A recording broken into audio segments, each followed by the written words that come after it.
Hey, what's up guys? So we're going to be talking about hip and shoulder separation today and really giving you 10 great exercises to be able to improve your hip and shoulder separation. And this is going to be done both by really creating rotation within the upper body as well as better rotation within the lower body. I think this is super important when it comes to, and it's been proven as well, when it comes to being able to improve your velocity and your ability to throw the ball further. Just being able to create good hip and shoulder separation is great for a lot of different things. It's great for sprinting, tennis, it's great for volleyball. There's a lot of things. And just to give you a better understanding of what that is, it's essentially the ability to have one part of your body. So you can see my upper body here is facing towards you, towards the camera. So they're separated in terms of direction. So my hips are going and turning facing the other way. And this is really the first exercise as well, is just being able to, obviously I have a hurdle, but just have something that you can go and work on rotation with. So you can see how I'm turning this as much as I can here, and at the same time really rotating my hips. And I like to do that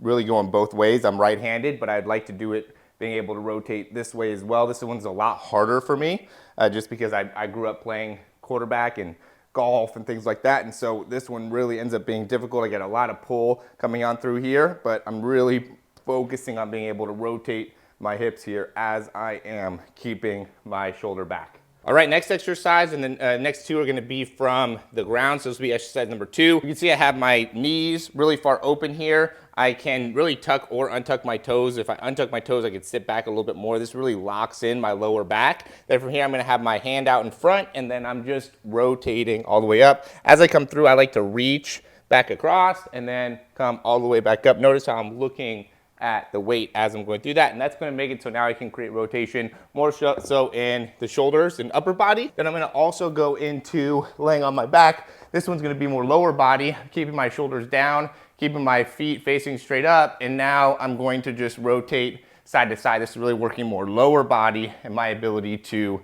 create rotation and be more stable in the upper body. The one before was stable in the lower body, create rotation through the shoulders and upper body. Now it's the reverse. Upper body is locked in, creating rotation in the lower spine and lower body. Next one, what I'm gonna do is I'm just gonna get into a squat position here. So I'm getting all the way down, just into a regular squat. I wanna be able to, one, be comfortable in this position. This helps in being able to have good range of motion through my hips. I'm gonna have one hand down, and then I'm just going to rotate here. As I'm doing this, I really want this hand and elbow to be inside, so then I'm simultaneously pushing out with this elbow as I'm creating that rotation here. A lot of times you can feel which side ends up being an easier side, a better side for you. Again, we're creating stability within that lower body, rotating within the upper body. Next one is considered a pretzel stretch. So I'm gonna be down here. I'm gonna bring one leg. I'm gonna call this one my right leg here. I'm coming all the way up. I'm coming across with that. I'm gonna take my left side now and I'm gonna grab my toe. So I have my left toe with my right hand, and I have my right knee with my left hand. And then from here, I'm just pushing down with my shoulder as I'm pulling my right knee across. So I'm pushing down with my right shoulder, pulling my right knee down to the ground, okay? And that's, again, just a stretch. So we could hold that there for a little bit. Going left knee over now, grabbing my left toe with my left hand. And then here, I'm just pulling back with my left shoulder as I'm driving my left knee down towards the ground. All right, so this is gonna be just a landmine exercise to help with this as well. So I'm gonna have my right foot out in front, my left foot back. I have my left toe planted, so I'm bending to that left big toe here. And then from this, I'm just going to rotate side to side. There's a lot of different things I could really do here. This one is probably the easiest one just because you can see I'm turning my whole upper body away from you while my shoulders are still opened here. Really the lower I can get and still control that, the more stability I'm gonna have there. I could also do things where I'm like turned here, rotating within that upper body, really working on being able to twist with that back leg as I'm doing that, okay? I could even go here, work on kind of loading through here, and then rotating, load through here, rotating. That all helps in being able to just better understand, and that's really what's most important here, is how to be able to create that hip and shoulder separation.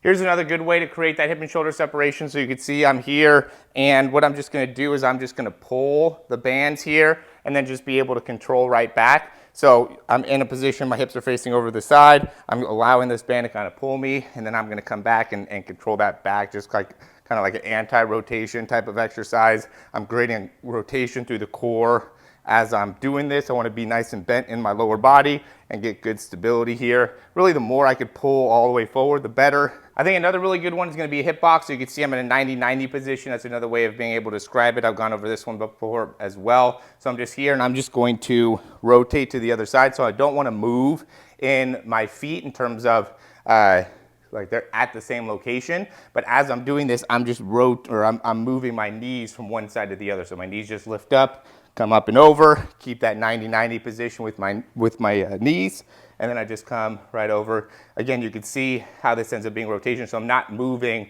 my upper body, right? I'm keeping my shoulders in the same place. I'm just rotating within my hips, going back and forth. It's normal to be moving somewhat in that when you're doing that. We'll just make this one the last one here. So I'm gonna come up and put my foot onto the box. And as I'm just gonna cross all the way over and really rotate all the way through. So you can see I'm pulling my left elbow, so I'm getting my hips to face over towards you, and I'm pulling my shoulders to go the opposite way, right? You gotta hold that for a few seconds, be able to, it's gonna really help in opening up that back hip flexor. It's also gonna make it so I could really generate a lot of rotation through the spine, and also make it so I can get good separation between those hips and shoulders, right? And there's a lot of different ways you could do that. Doesn't necessarily have to be in a box. It could be on a bed, on a chair, anything like that. Just main focus is being able to separate between the shoulders and the hips, and just another way to be able to feel that and isolate that so you can start to feel that more when you're throwing the ball. And that's really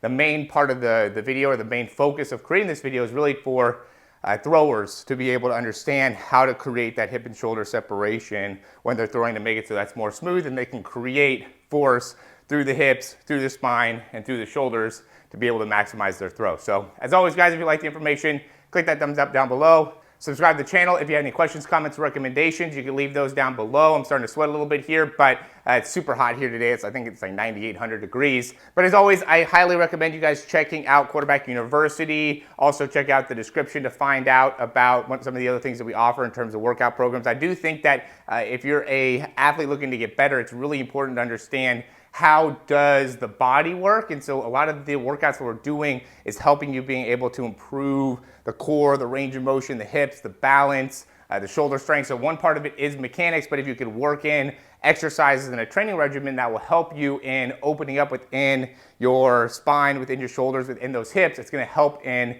translating that into better mechanics and just overall more health and better performance in not only just throwing, but just in general, be able to run faster, be quicker, more agile, and all that stuff is really important when it comes to just being a quarterback or being a pitcher too, right? If you have a lot of power, then you're gonna be able to generate more velocity, more force. And so understanding how to be able to really build that power and create power is how our workout programs work. So again, thanks for watching the video, like, subscribe, and we'll talk to you soon.